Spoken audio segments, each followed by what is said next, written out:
जय हिंद मेरे प्यारे बच्चों, स्वागत है आपका अपना इस YouTube चैनल से। आज हम लोग कंप्लीट करने वाले हैं वेरियस फॉर्म ऑफ इक्वेशन, है ना, various form of the equation of या लाइन। इसमें हम लोग को बहुत सारे टॉपिक को पढ़ना है, पूरा डिटेल्स में हम लोग पढ़ेंगे।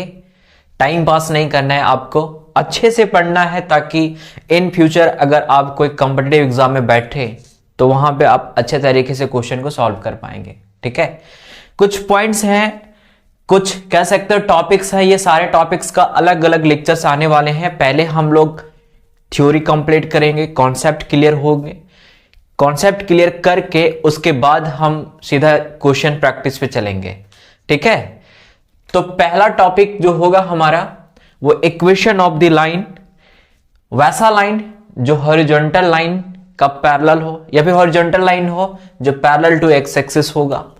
वर्टिकल लाइन समझ रहे हो, पैरेलल टू वाई एक्सिस होगा, तो वैसे लाइन का इक्वेशन हम कैसे फाइंड करेंगे।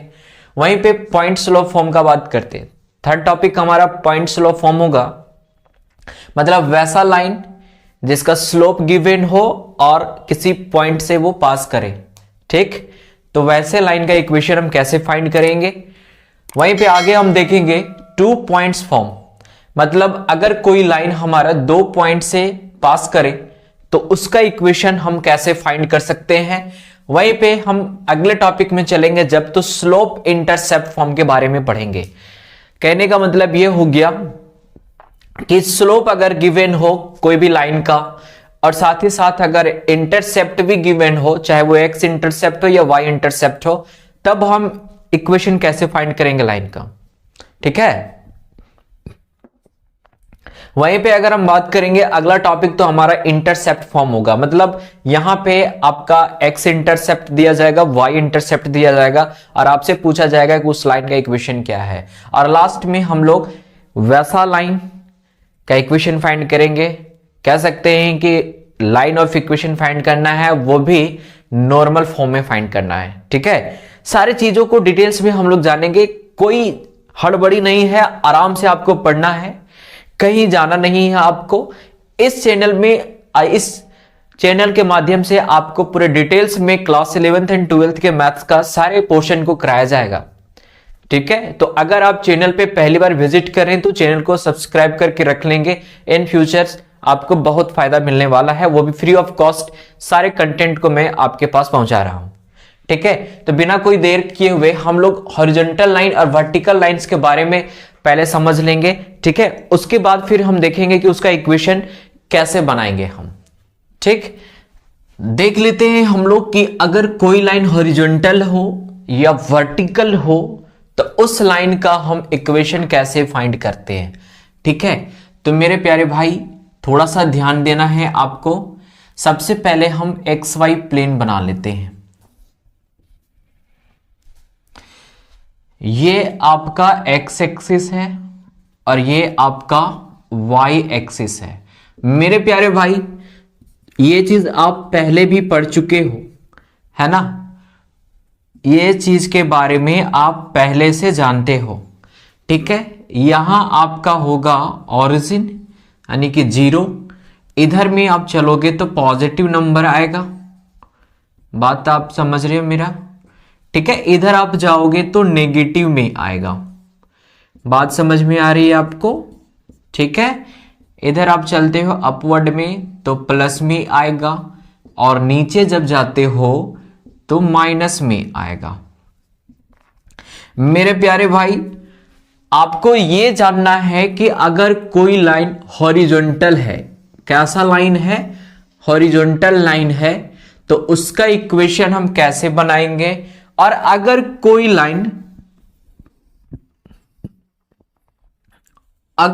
लाइन वर्टिकल है तो उसका इक्वेशन हम कैसे बनाएंगे। बहुत ही सिंपल है, बहुत ही आसान है। बहुत सारे बच्चे को यह नहीं मालूम चल रहा होगा कि हॉरिजॉन्टल लाइन क्या होती है ना। बहुत सारे बच्चे को यह भी नहीं मालूम होगा कि वर्टिकल लाइन क्या होती है। ठीक है, एक और लाइन होती है जिसको हम लोग कहते हैं ऑब्लिक लाइन। मेरे प्यारे भाई ये सारे लाइन के बारे में हम जानेंगे अभी। सबसे पहले अगर हम बात करें कि हॉरिजॉन्टल लाइन क्या होती है तो वैसा लाइन जो पैरेलल टू एक्स एक्सिस होंगे। पैरेलल टू एक्स एक्सिस का मतलब आप समझ रहे होंगे, वैसा लाइन जो एक्स एक्सिस के समांतर होंगे। सपोज करें कि अगर हम कोई लाइन को लेते हैं और वो लाइन हमारा यहां से पास कर रहा है। देखिए, अगर समांतर बोला एक्स एक्सिस का यानी पैरेलल बोल रहा है एक्स एक्सिस का, तो वो या तो अपवर्ड में होगा या तो डाउनवर्ड में हो सकता है। दो केस बन सकते हैं इसमें। मेरे प्यारे भाई, आप थोड़ा सा देख लो कि अगर हम लाइन को नीचे से पास करवाएं, ठीक है, ये भी मेरा क्या है, पैरेलल टू एक्स एक्सिस है, ये भी लाइन हमारा क्या है, parallel to Y axis, sorry parallel to X axis ही है।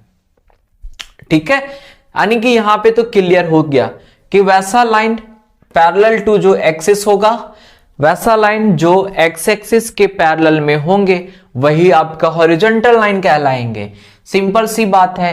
तो मेरे प्यारे भाई, आप ये चीज को देख रहे हो कि अगर हम लाइन को लें और वो लाइन हमारा कैसा हो, पैरेलल टू एक्स एक्सिस हो, तो सबसे पहले आप एक चीज यहां नोटिस कर रहे होंगे कि लाइन जो है वो वाई एक्सिस के किसी पॉइंट से होकर के गुजर रहा है ना मेरे भाई। पॉइंट जो दिख रहा है वो किसका पॉइंट दिख रहा है, तो वाई का दिख रहा है। तो इसका मतलब आप यहां से कह सकते हो कि ये लाइन हमारा y बराबर 2 से होकर के गुजर रहा है, y बराबर 2 से होकर के ये गुजर रहा है। वहीं पे अगर हम सेकेंड लाइन का बात करेंगे तो हम बोल सकते हैं ना मेरे भाई कि y जो है वो किस पॉइंट पे यहां पे लाइन से पास, किस पॉइंट से पास कर रहा है, तो y इज इक्वल टू -2 से पास कर रहा है। यानी ये चीज तो क्लियर हो गया कि जब कोई भी हॉरिजॉन्टल लाइन का इक्वेशन फाइंड करेंगे, हम कोई भी हॉरिजॉन्टल लाइन का इक्वेशन फाइंड करेंगे, तो सिंपल सी बात है भाई कि अगर हम यहां से यहां तक का डिस्टेंस को हमने अगर b माने, ठीक है, तो सिंपल सी बात है कि इसका equation y is equal to b आएगा। और नीचे में अगर हम लेंगे तो ये मेरा जो है नेगेटिव में आएगा, तो हम कह सकते हैं कि y is equal to -b हो जाएंगे। ठीक है मेरे प्यारे भाई, कोई जरूरी नहीं है कि ये लाइन 2 से पास करे, वो -1 से भी पास कर सकता है, 3 से भी पास कर सकता है, 4 से भी पास कर सकता है, -2 से भी पास कर सकता है, -3 से भी पास कर सकता है। मतलब वो किससे पास करेगा, तो y एक्सिस से ही पास करेगा। ठीक है, तो कहने का मतलब ये हुआ कि अगर कोई भी लाइन हॉरिजॉन्टल हो, कैसा हो, हॉरिजॉन्टल लाइन हो, तो उसका इक्वेशन जो बनेंगे वो y is equal to b और y is equal to -b होंगे। ठीक है, अब अगर हम बात करें कि अगर कोई वर्टिकल लाइन हो, कैसा लाइन हो, वर्टिकल लाइन हो, बात को समझिएगा। अब हम ऐसा करते हैं कि एक लाइन को लेते हैं और ये लाइन को हम ऐसे पास करवा देते हैं। देखिए, वर्टिकल का मतलब हो गया कि जो y एक्सिस का पैरेलल हो, y एक्सिस का क्या होगा, पैरेलल होगा। तो वो या तो लाइन इधर से होगा या तो लाइन हमारा इधर से होगा। आप समझ रहे हो मेरा बात क्या कह रहे हैं हम, है ना। अगर हम बात करेंगे वर्टिकल लाइन का, तो वर्टिकल लाइन या तो भाई 0 के लेफ्ट साइड में होगा या तो 0 के राइट साइड में होंगे कि नहीं होंगे, बात समझ रहे हो। क्योंकि वर्टिकल लाइन जो होता है वो हमेशा y एक्सिस का पैरेलल होता है, तो या तो वो नेगेटिव तरफ जाएगा या तो पॉजिटिव तरफ जाएगा। मेरे प्यारे भाई, आप एक चीज यहां पे नोटिस कर रहे हो कि कोई भी वर्टिकल लाइन अगर आप लेते हो तो वो x एक्सिस को पास करके जाता है, यानी कि यहां पे आपको x का वैल्यू मिल रहा है। क्या मिल रहा है मेरे भाई, x का वैल्यू मिल रहा है कि वो x बराबर 4 से होकर के गुजर रहा है। हो रहा है कि नहीं हो रहा है। अगर हम यहां पे बात करेंगे तो यहां पे भी देखने को मिल रहा है कि x का वैल्यू -4 से होकर के पास कर रहा है। मेरे प्यारे भाई, सिंपल सी बात है कि जब कभी भी आपसे पूछे वर्टिकल लाइन का इक्वेशन, तो इतना दिमाग में जरूर आना चाहिए कि वो लाइन हमारा x एक्सिस से होकर के ही गुजरेगा, साथ ही साथ वो y एक्सिस का पैरेलल ही होना चाहिए। तो हम बोल सकते हैं कि अगर यहां से यहां तक का डिस्टेंस हम लोग अगर a लेते हैं, तो हमारा जो इक्वेशन बनेगा फॉर्मेट इक्वेशन का, वो बनेगा x is equal to a बनेगा। मेरे प्यारे भाई, अगर यहां से यहां तक अगर ये नेगेटिव में जा रहा है तो यहां पे भी ये क्या बनेगा, x is equal to minus A बनेगा। अगर इधर में अगर हम लेते हैं कि यहां से लेके यहां तक का डिस्टेंस इसका a है, तो इसका इक्वेशन का फॉर्मेट जो दिखेगा वो x is equal to a होंगे।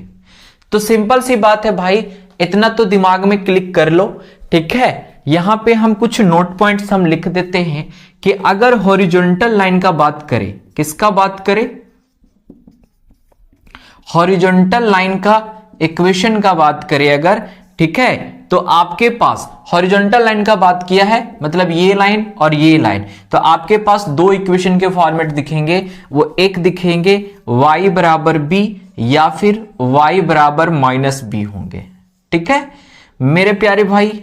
अगर आपसे पूछे वर्टिकल लाइन का क्या होगा इक्वेशन, तो वर्टिकल लाइन का इक्वेशन जो होंगे, आप देख रहे हो कि ये मेरा y एक्सिस का पैरेलल है, तो यहां से आपके पास फॉर्मेट बनेंगे x is equal to minus A या फिर x is equal to plus A. यही दो ऐसे कह सकते हो कि इक्वेशन के फॉर्मेट होंगे जो हॉरिजॉन्टल लाइन होंगे एंड वर्टिकल लाइन होंगे। दैट्स क्लियर, यहां तक कोई प्रॉब्लम नहीं, कोई तकलीफ नहीं है, ठीक है। अब आते हैं नेक्स्ट, ऑब्लिक लाइन के बारे में जानकारी लेते हैं, ठीक है। अब थोड़ा सा हम ऑब्लिक लाइन के बारे में समझ लेते हैं। देखिए हॉरिजॉन्टल हमने समझा, हॉरिजॉन्टल जो एक्स एक्सिस का पैरेलल हो, वर्टिकल जो वाई एक्सिस का पैरेलल हो। बट ऑब्लिक लाइन का अगर बात करें तो ऑब्लिक लाइन क्या होते हैं, ठीक है, तो हम कह सकते हैं कि वैसा लाइन जो ना तो हॉरिजॉन्टल होगा ना ही वर्टिकल होगा। बात समझ में आ गया आपको, ना ही हॉरिजॉन्टल होगा ना ही वर्टिकल होगा, तो भाई कैसा होगा, ठीक है। सिंपल सी बात है, कोई भी लाइन को आप ड्रॉ कर दो, मान के चलो कि ये लाइन को हमने ड्रॉ किया, तो ये लाइन ना तो भैया एक्स एक्सिस का पैरेलल है और ना ही वाई एक्सिस का पैरेलल है। अरे समझे भैया, ना ही एक्स एक्सिस का पैरेलल है ना ही वाई एक्सिस का पैरेलल है, तो इसीलिए हम ये वाले लाइन को कहेंगे ऑब्लिक लाइन। कैसा लाइन कहेंगे मेरे भाई, ऑब्लिक लाइन कहेंगे। बात समझ में आया आपको, आ गया होगा, ठीक है। तो नेक्स्ट क्लासेस में हम लोग ऑब्लिक लाइन से रिलेटेड जितने भी इक्वेशन बनेंगे, जैसे कि पॉइंट स्लोप फॉर्म, 2 पॉइंट्स के इक्वेशन, ठीक है, intercept form, slope intercept form, normal form, ये जितने भी हम लोग सारे इक्वेशन जो भी फाइंड करेंगे वो सब के सब ऑब्लिक लाइन से रिलेटेड होंगे। वहां पे ना तो आपको हॉरिजॉन्टल लाइन पूछेगा ना वर्टिकल लाइन पूछेगा। मेरा बात समझ में आ गया आपको, तो चलते हैं, नोट कर सकते हैं इसको, ठीक है। अगर एक दो और इक्वेशन अगर लेना चाहेंगे तो आप ले सकते हैं एग्जांपल के तौर पे, ठीक है। बाकी तो हम बाद में क्वेश्चंस आप करवा ही सकते, बाद में क्वेश्चन हम आपको करवा ही देंगे, कोई दिक्कत नहीं होगी, ठीक है। आज हम लोग नेक्स्ट टॉपिक को देखेंगे। यहां पे हम लोग स्ट्रेट लाइन पढ़ रहे हैं, क्लास 11th टॉपिक चल रहा है ये, और आज हम लोग देखेंगे यहां पे कि पॉइंट स्लोप फॉर्म का इक्वेशन कैसे आता है, यानी कि वैसा लाइन का इक्वेशन जो किसी पॉइंट से पास करे और साथ साथ उसका स्लोप गिवन हो, ठीक है। तो उसका इक्वेशन को हम कैसे फाइंड करते हैं, ठीक है, कैसे निकाला जाता है, कैसे ड्राइव किया जाता है, वो चीज को हम देखेंगे आज, ठीक। तो सपोज कीजिए कि ये मेरा एक्स एंड वाई एक्सिस है, एक्स वाई प्लेन है और कोई एक लाइन है, और ये लाइन आपको मालूम होगा कि ना ये हॉरिजॉन्टल है ना ये वर्टिकल है, तो किस तरह का लाइन होगा, ऑब्लिक लाइन होगा, ठीक है। तो हम बोल सकते हैं कि ये लाइन जो है वो किसी एक पॉइंट से गुजर रहा है, मान के चलो वो पॉइंट हमारा x1 और y1 है, साथ ही साथ इसका स्लोप भी अगर गिवन हो, स्लोप क्या है मेरा, गिवन है, ठीक है, स्लोप मेरा गिवन हो, तो इस लाइन का इक्वेशन क्या होंगे वो चीज यहां पे हम लोग निकालने के लिए सीखेंगे, ठीक है। तो सपोज करेंगे हम लोग कि सपोज करते हैं कि m मेरा कोई फिक्स्ड पॉइंट है जहां से वो लाइन पास कर रहा है, लाइन हमारा कहां से पास कर रहा है, तो m पॉइंट से पास कर रहा है, ठीक है, जो हमारा इसी लाइन पे है, ठीक, जिसका स्लोप भी हमको गिवन है, स्लोप भी मेरा क्या है, गिवन है, वो स्लोप मेरा क्या है, मान लेते हैं कि m है, स्लोप मेरा क्या है, m दिया हुआ है, ठीक है। कोई कंफ्यूजन ना हो, अगर चाहे तो आप यहां पे o डाल सकते हो, ठीक है, यहां पे आप o लिख दो, कोई फर्क नहीं पड़ेगा। सबसे पहले कि पीछे हम लोग जो है एक टॉपिक पढ़े थे कि अगर कोई 2 पॉइंट से लाइन पास करता है तो उसके स्लोप को हम कैसे निकालते हैं, है ना। तो सबसे पहले आप क्या करो कि मान लो कि इसी लाइन पे एक अदर पॉइंट है P जो खुद से हमने मान रखा है, ठीक है। तो यहां पे x एंड y दोनों वैल्यूज मिलेंगे या नहीं मिलेंगे, जरूर मिलेंगे। तो ऐसा करते हैं कि हम OP का स्लोप फाइंड करते हैं, ठीक है। आप समझोगे इस चीज को क्योंकि पीछे हमने ये सारी चीजों को पढ़ा चुका है कि स्लोप ऑफ OP बराबर क्या होगा। तो जब 2 पॉइंट से पास करते हैं लाइन, ठीक, तो उसके स्लोप बनते हैं y2 माइनस y1 अब बट्टे में x2 माइनस x1। इसका स्लोप हम जान रहे हैं कि m गिवन है, ठीक है। तो अब यहां पे समझोगे इस चीज को कि y2 के जगह पे, यहां पर तो सिंपल y है तो यहां पे होगा y, और y1 के जगह पे यहां पे है y1 तो ये y1 ही रहेगा। x2 के जगह पे यहां पे है x और x1 के जगह पे यहां पे है x1। मेरे प्यारे भाई इसको क्रॉस मल्टीप्लाई अगर आप करते हो तो आपको मिलने वाला है y minus y1 is equal to m into x minus x1 और this is the equation of a line, ठीक है। बात समझ में आया। कहने का मतलब यह हुआ कि अगर कोई भी लाइन किसी एक पॉइंट से गुजरे और साथ ही साथ उसका स्लोप गिवन हो तो हम ये वाले इक्वेशन को हम लगा सकते हैं। अब जैसे अगर नहीं समझ में आ रहा होगा तो हम यहां पे एक छोटा सा इसका एग्जांपल ले लेते हैं। सपोज करते हैं कि कोई लाइन है जिसका स्लोप दिया हुआ है 1/2 और एक पॉइंट दे दिया है P जो है, या फिर मान लो R पॉइंट है -2 and 3, ठीक है। मतलब एक लाइन है जो क्या कर रहा है कि इस पॉइंट से पास कर रहा है -2, 3 से, और इसके स्लोप दिए गए हैं 1/2। तो आपसे पूछ रहा है कि इस लाइन का इक्वेशन क्या होगा। कुछ नहीं करना है, आपको ये वाले इक्वेशन को पुट कर देना है, ठीक। तो इक्वेशन ऑफ द लाइन होगा हमारा, इक्वेशन ऑफ द लाइन हमारा हो जाएगा y minus y1 is equal to m into x minus x1। मेरे प्यारे भाई y1 मेरा ये पॉइंट होगा 3, स्लोप गिवन था 1/2 रखेंगे यहां पे, x हमारा सेम रहेगा, x1 की जगह पे -2 है तो माइनस माइनस +2 हो जाएगा। मेरे प्यारे भाई ये 2 इधर आएगा, मल्टीपल में जाएगा तो 2 इंटू वाई माइनस 3 बराबर x प्लस 2 हो जाएंगे, ठीक। इसको मल्टीप्लाई आप करें तो 2y माइनस 6 बराबर x प्लस 2। इसको अरेंज करके लिखना चाहेंगे हम तो 2y को उठा के उधर कर दे तो क्या हो जाएगा x माइनस 2y, और ये -6 जाएगा उधर तो +6, तो प्लस में 8 हो जाएगा बराबर में 0, ठीक। इसी तरीके से आप क्या कर सकते हो कि इक्वेशन फाइंड कर सकते हैं। समझ में आ रही है मेरे बात को। अगर अच्छे तरीके से अगर समझ में आ रहा है आपको तो वीडियोस को लाइक जरूर करके रखेंगे, ठीक। और चैनल पे नए हैं तो सब्सक्राइब करके जरूर रखें, ठीक है। चलिए नेक्स्ट टॉपिक हम लोग स्टार्ट करेंगे, ठीक। इसको नोट कर लें आप टॉपिक, और ये टॉपिक हमारा है कि अगर कोई लाइन अगर 2 पॉइंट से पास करे तो उसके इक्वेशन हम कैसे फाइंड कर पाएंगे, ठीक है। मेरे प्यारे भाई आप इस चीज को अच्छे से समझ लें क्योंकि ये सारे कॉन्सेप्ट अगर आपके पास अभी ये आप सीख जाते हो, ठीक है, तो फ्यूचर में बहुत काम आने वाले हैं। क्लास 12 में भी बहुत काम आने वाले हैं, और जब आप कोई कॉम्पिटेटिव एग्जाम में बैठेंगे जेईई मेंस वगैरह में तो वहां पे भी आपको बहुत ये मदद करेंगे, ठीक। तो सबसे पहले हम यहाँ पे एक से बता दें आपको कि ये जो मेरा लाइन है, आप फिगर से देख पा रहे हो कि ये जो मेरा लाइन L है वो क्या कर रहा है P1 एंड P2 से पास कर रहा है, ठीक है। P1 एंड P2 से क्या कर रहा है, ये पास कर रहा है। वही चीज को हम यहाँ पे लिखे हैं कि मान लेते हैं कि मेरा लाइन जो L है वो P1 एंड P2 से क्या कर रहा है, वो पास कर रहा है। साथ ही साथ हम यहाँ पे एक और पॉइंट को आर्बिट्रेरी पॉइंट बोल सकते हो उसको, यानी कि यहाँ पे हमने एक और पॉइंट को माना है और वो पॉइंट हमारा क्या है, P है। ये पॉइंट को हमने क्या किया, खुद से माना। तो आप यहाँ पे ये चीज को देख पा रहे होंगे कि तीनों पॉइंट हमारा जो है वो तीनों पॉइंट क्या है, कोलिनियर पॉइंट है। तीनों पॉइंट क्या है, कोलिनियर पॉइंट है। कोलिनियर पॉइंट क्या होते हैं वो तो आपको क्लियरली अच्छे से मालूम है, और साथ साथ आपको ये भी पता होगा कि अगर ये कोलिनियर पॉइंट है तो इनके स्लोप भी क्या हो जाएंगे, इक्वल हो जाएंगे। तो इसीलिए हमने यहां पे लिखा कि स्लोप ऑफ पी P1 बराबर स्लोप ऑफ P1 P2, क्योंकि तीनों तो एक ही लाइन पे है। ठीक है, बात समझ में आ रही है ना। तो स्लोप क्या हो जाएंगे, इक्वल हो जाएंगे।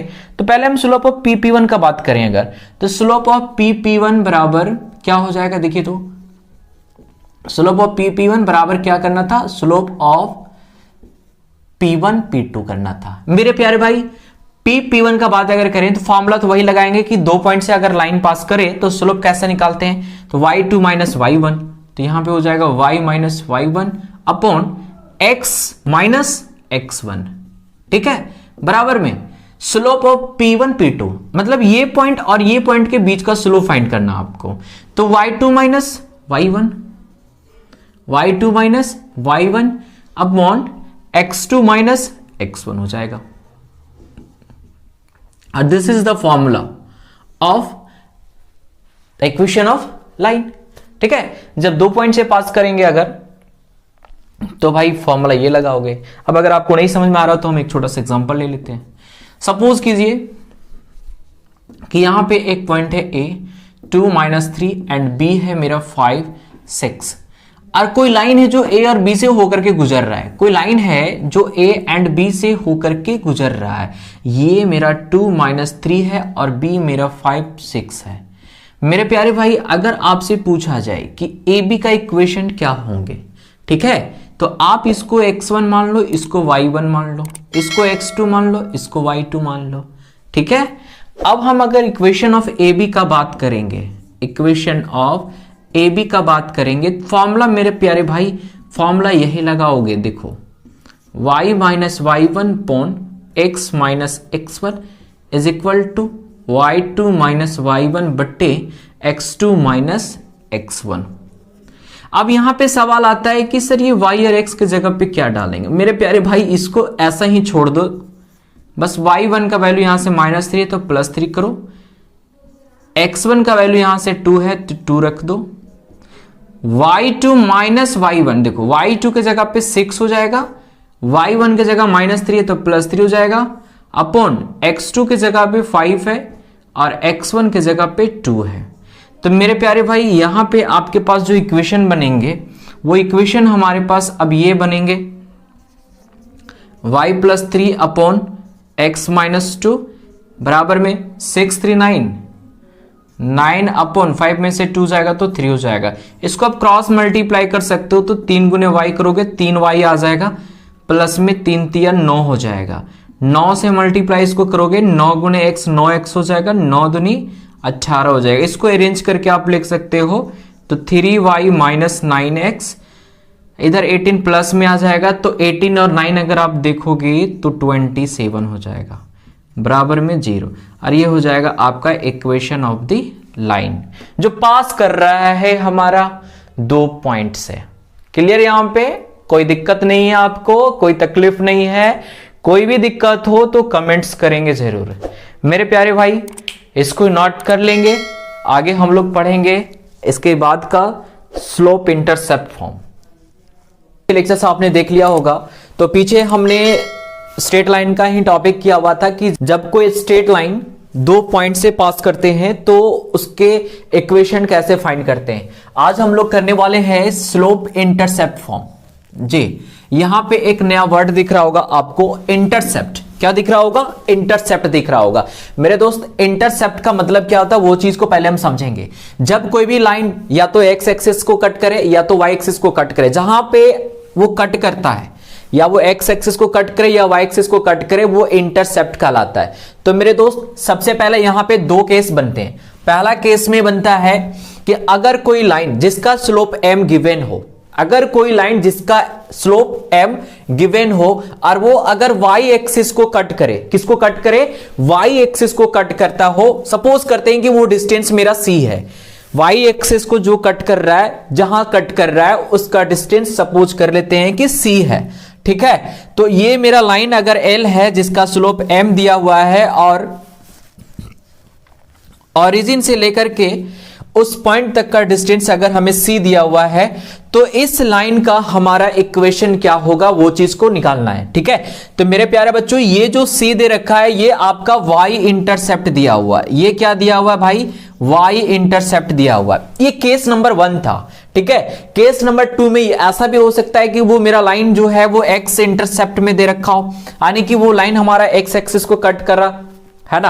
यहां पे दोनों केस बन सकते हैं मेरे दोस्त। पहला एक जो y एक्सिस को कट करे, दूसरा ये भी हो सकता है कि वो मेरा x एक्सिस को भी कट करेगा। ठीक है, तो अगर y एक्सिस को कट किया दैट मींस y इंटरसेप्ट अगर हमें मिलता है, ठीक है, तो हम लोग इक्वेशन कैसे फाइंड करेंगे समझेंगे। देखिए y माइनस सी बराबर एम इंटू एक्स माइनस 0। अब ये कैसे भैया? तो यहां पे आपने एक पीछे फॉर्मूला पढ़ा था y minus y1 is equal to m into x minus x1। अब बोलोगे कि सर ये फॉर्मूला कहां से आया?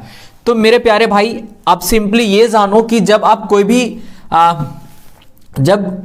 कोई लाइन का स्लोप निकालते हो, तो क्या लिखते हो?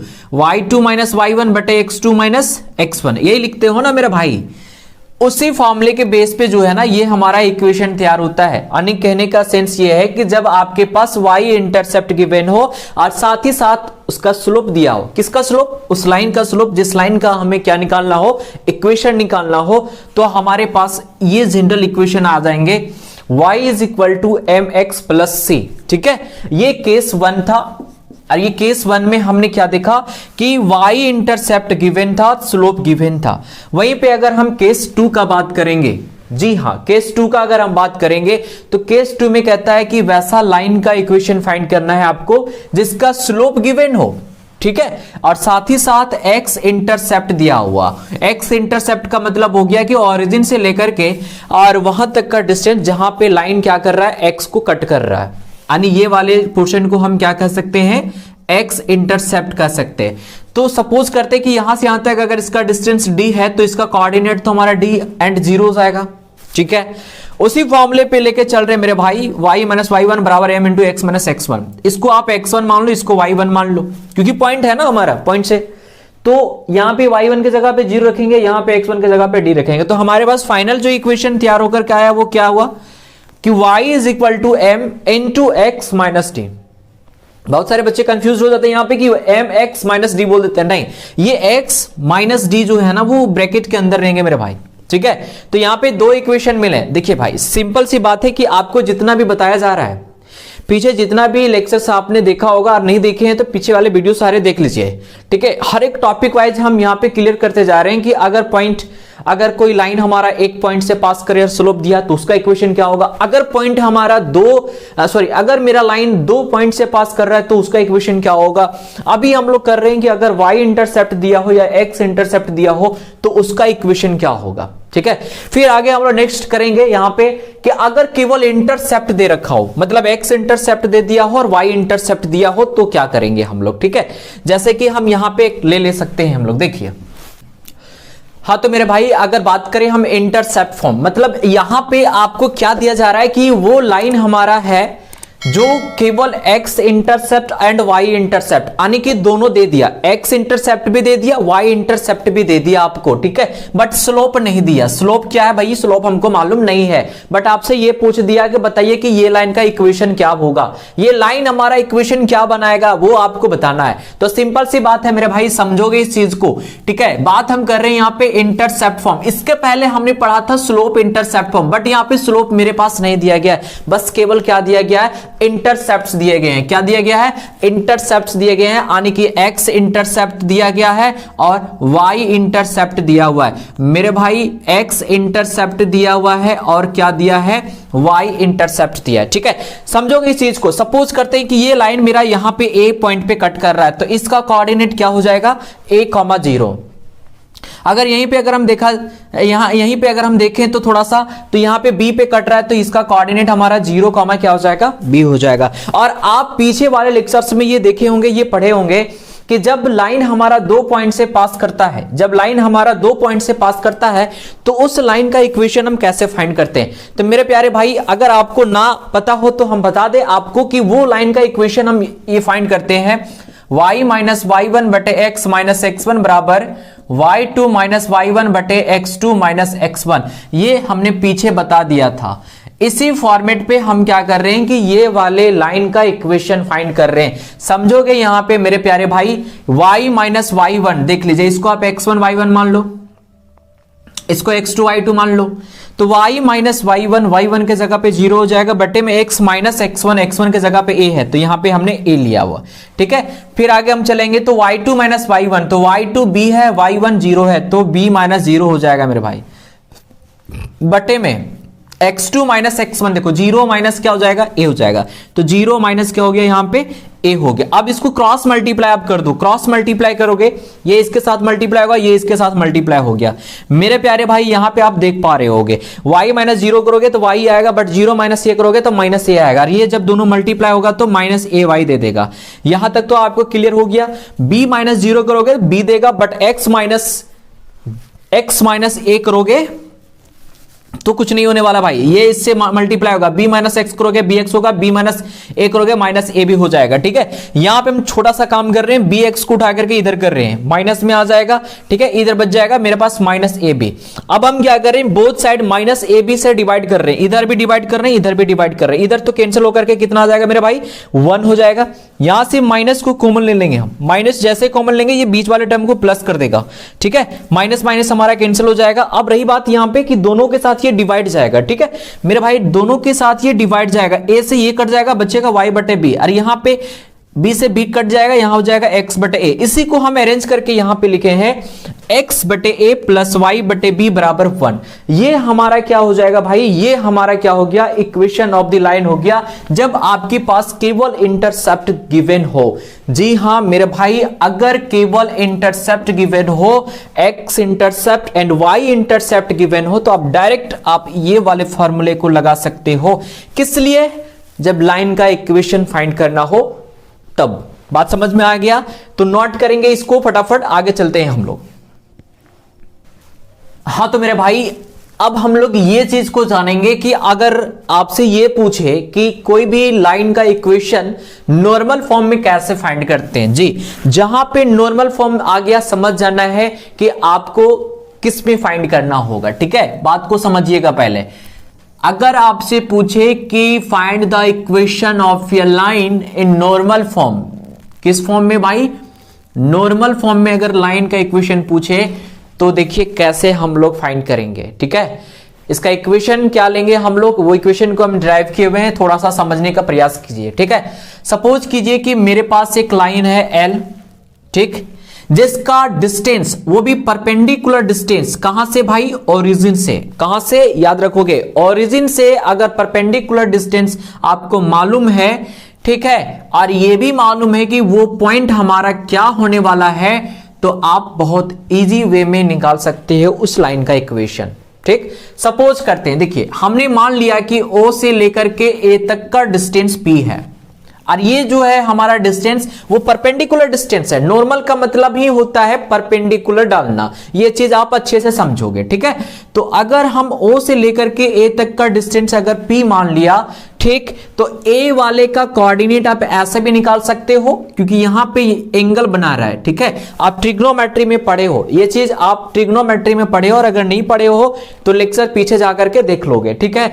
अगर ये हमारा थीटा एंगल यहां पे बन रहा है, तो इस पॉइंट का जो कोऑर्डिनेट होगा वो P cos theta and P sin theta होगा। भाई ये जो कॉन्सेप्ट जो हमने लिया है ना, ये कॉन्सेप्ट ट्रिग्नोमेट्री का पोर्शन है, ठीक है। कोई दिक्कत होगा कमेंट्स करेंगे, अगर नहीं समझ में आ रहा होगा तो ट्रिग्नोमेट्रिक का लेक्चर डाल देंगे, ठीक। चलिए, तो यहां पे एक चीज हमें क्लियर हो गया कि ए पॉइंट का जो कोऑर्डिनेट मिलेगा वो क्या मिलेगा, P cos theta and P sin theta, ठीक है। अब यहां पे एक चीज तो क्लियर हो गया कि OA जो है मेरा वो परपेंडिकुलर डाल रहा है इस लाइन पे। क्या डाल रहा है, परपेंडिकुलर डाल रहा है। और अगर परपेंडिकुलर डाल रहा है तो आप पढ़े हो, क्या पढ़े हो, कि जब दो लाइन परपेंडिकुलर के केस में होते हैं तो दोनों का स्लोप का जो प्रोडक्ट होता है वो -1 होता है। यानी कहने का मतलब ये हो गया कि m1 m2 बराबर -1, so m1 is equal to -1 by m2 होता है। ये चीज आप पीछे पढ़े हो, हमने पढ़ाया है, आप अगर नहीं देखो जाकर के देख लो, ठीक है।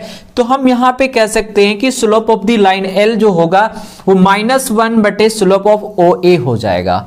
हो जाएगा ना भाई। इसका स्लोप हमारा मान के चलो कि m1 माना और इसको m2 माना, तो m2 बराबर क्या होगा, -1/m1 तो होगा। ठीक है, ये चीज तो आप क्लियर हो गए। ठीक, यहां पे हम क्या कर रहे हैं कि एंगल मेरा थीटा बन रहा है, एंगल क्या बन रहा है, थीटा बन रहा है। तो जब एंगल थीटा बनता है तो स्लोप क्या लेते हैं हम लोग, स्लोप लेते हैं ना टेन थीटा, वही चीज हमने टेन थीटा लिया हुआ है। ठीक है, तो -1 बाई क्या हो जाएगा, टेन थीटा। टेन थीटा को अगर आप साइन एंड कॉस में चेंज करना चाहोगे तो साइन बाई कॉस होगा, तो कॉस को हमने ऊपर लिख दिया। ठीक, यानी कि इस लाइन का स्लोप हमारे पास क्या मिला, -cos theta by sine theta मिला। मिला कि नहीं मिला मेरे प्यारे भाई? अगर ये चीज क्लियर हो गया तो हम आगे चले। अब आते हैं पॉइंट स्लोप फॉर्म। अभी हमने पीछे लेक्चर्स में देखा कि पॉइंट स्लोप फॉर्म का जो इक्वेशन होता है वो इक्वेशन होता है y माइनस y1 बराबर m into x minus x1 होता है। क्लियर यहां पे? चलिए, ये जो पॉइंट हमने लिया था ना p cos theta p sin theta, जो a का कोऑर्डिनेट था, इसी को आप x1 मान लो, y1 मान लो। तो y1 के जगह पे हमारा p sin थीटा हो जाएगा, x1 के जगह पे हमारा p cos थीटा हो जाएगा। मेरे प्यारे भाई थोड़ा सा भी समझने का प्रयास करो। m के जगह पे हम ये जो स्लोप निकाले थे इस लाइन का, वो स्लोप मेरा -cos theta by sin theta है। उसी चीज को हमने यहां पे पुट कर दिया। कोई दिक्कत होगी तो बताओ जरूर। इसके बाद इसको क्रॉस मल्टीप्लाई कर दो, साइन थीटा इधर आके मल्टीप्लाई होगा तो y साइन थीटा देगा, माइनस p इंटू साइन, और साइन मल्टीप्लाई करोगे साइन स्क्वायर थीटा दे देगा। बराबर यहां पे क्या हो जाएगा मेरे भाई, ध्यान से देख लो, यहां पे -cos थीटा है, जब ये x के साथ मल्टीप्लाई होगा तो -x cos थीटा, बट ये माइनस माइनस यहां प्लस करेगा तो p into cos square theta दे देगा। ठीक है, अब यहां पे क्या कर रहे हो कि ये वाले पोर्शन को उठा करके इधर ले आओ, ये वाले पोर्शन को उठा करके उधर ले चलो, तो ये y साइन थीटा हो जाएगा, ये -x से इधर आया तो +x cos थीटा हो गया। बराबर में इधर p cos स्क्वायर थीटा थी, ये माइनस वाला टर्म बराबर को वो साइड जाएगा, +p sin स्क्वायर थीटा हो जाएगा। मेरे भाई इसको आप अरेंज कर सकते हो, x वाले को पहले लिख दो, y वाले को बाद में लिखो, कोई दिक्कत नहीं होगी। यहां से p को कॉमन ले लेंगे, cos square theta plus sine square theta दे देगा। और cos square theta plus sine square theta आप ये जानते हो कि कितना होता है, 1 होता है ना। तो हमारे पास जो फाइनल जो आया इक्वेशन, वो इक्वेशन आ गया x cos theta plus y sin theta बराबर में p, जहां पे p मेरा क्या होगा मेरे दोस्त, p होगा मेरा perpendicular distance from the origin, मतलब उस लाइन का डिस्टेंस लेना है, वो भी परपेंडिकुलर डिस्टेंस लेना है। ठीक है, कहां से लेना है, ओरिजिन से लेना है। बात समझ में आ गया? आप यहां पे एंगल के जगह पे ये वाले एंगल को डालोगे, जैसे कि 30 डिग्री दे या 60 डिग्री दे, ये क्वेश्चन पे डिपेंड करता है। तो ये हमारा जो कॉन्सेप्ट था लगभग हमारा स्ट्रेट लाइन का वो खत्म हो चुका है। अब हम लोग करने वाले हैं सीधा क्वेश्चंस एंड सॉल्यूशन। ठीक है, तो इस लेक्चर्स के बाद आपको 10.2 का कंप्लीट सॉल्यूशन मिलने वाला है मेरे भाई, तो इसको आप अच्छे से समझ लो, नोट कर लो। इसके बाद हम लोग एग्जाम्पल के साथ एक्सरसाइज 10.2 भी करने वाले हैं। ठीक है, मिलते हैं नेक्स्ट वीडियोस में, तब तक के लिए मस्त रहिए, हंसते खेलते रहिए।